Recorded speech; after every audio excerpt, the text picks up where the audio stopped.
ভারতের পশ্চিমবঙ্গে বিধানসভা নির্বাচনের প্রচারণায় অবৈধ অনুপ্রবেশকারী ইস্যুতে সরব ছিল বিজেপি। ভোটে ভূমিধস জয়ের পর এখন সেই প্রতিশ্রুতি বাস্তবায়নের ঘোষণা দিয়েছে গেরুয়া শিবির। এতে সীমান্ত দিয়ে পুশ ইন নিয়ে বাড়ছে শঙ্কা।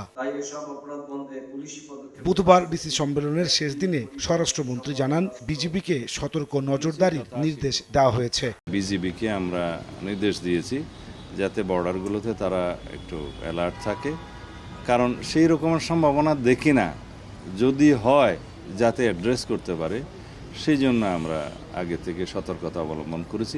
রাজনৈতিক মামলা প্রত্যাহারের তালিকা, জুলাই আন্দোলনের সময়ের মামলার তালিকা করতে ডিসিদের নির্দেশ দেওয়া হয়েছে বলে জানান স্বরাষ্ট্রমন্ত্রী। প্রযুক্তি নির্ভর এই দুনিয়াতে আমরা যতই এগিয়ে যাচ্ছি, ক্রাইমের ধরনটাও বিভিন্নভাবে রূপ পাল্টাচ্ছে। সেই জন্য আমরা এগুলোকে অ্যাড্রেস করার জন্য একটা আইন প্রণয়নের ব্যবস্থাও গ্রহণ করব। সেই জন্য আমরা অলরেডি একটা কমিটি করে দিয়েছি। এর আগ পর্যন্ত আমরা যেভাবে পারি সেই সাইটগুলো, সেই ওয়েবগুলো ব্লক করার চেষ্টা করছি। জুয়া, অনলাইন জুয়া, মাদক, এগুলো আমাদের অগ্রাধিকার, এগুলো বন্ধ করতেই হবে। 200-র বেশি সার্ভিস ও ফিচারে লেনদেনের সব বিকাশ অ্যাপে সম্ভব।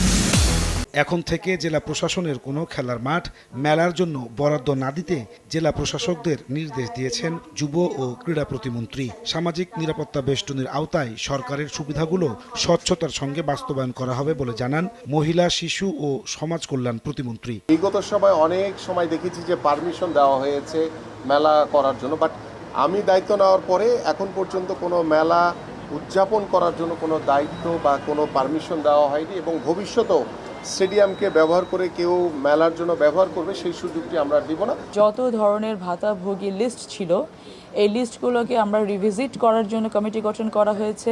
সকল ধরনের সুযোগ সুবিধা যেন যারা সুবিধাভোগী তাদের কাছেই পৌঁছায়, এটাকে নিশ্চিত করার জন্য সকল ধরনের প্রচেষ্টা চালিয়ে যাচ্ছি। এছাড়া পরিবেশ দূষণ রোধে জেলা প্রশাসকদের নির্দেশনা দিয়েছেন পরিবেশ মন্ত্রী। নাজমুস সালেহী, সময় সংবাদ, ঢাকা।